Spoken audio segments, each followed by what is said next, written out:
مرموش ده طلع فنكوش، مش ده اللعيب اللي انت تنزله اساسي منتخب مصر.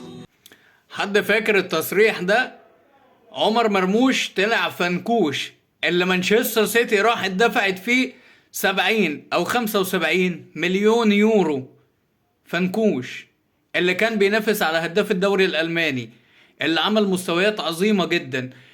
بيقول لك احمد مدبولي كان احسن منه. مش عارف يعني اقول لك ايه، لكن ده يثبت لك ان فعلا فعلا الناس اللي بتطلع بتتكلم في التلفزيون والاستوديوهات التحليلية واللي في ناس كتيرة منهم زي اللي كان بيتكلم ده ماشيين بمبدأ خالف تعرف.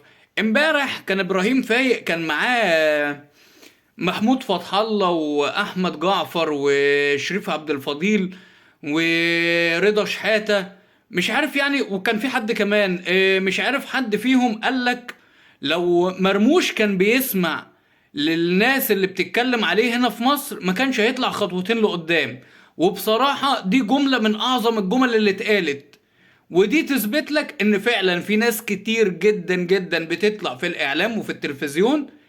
اهبد اهبط، كسر المقاديف، خالف تعرف، اتكلم وحش عشان كلامك ده يتسمع ويوصل وينتشر اكتر عشان تطلع ترند.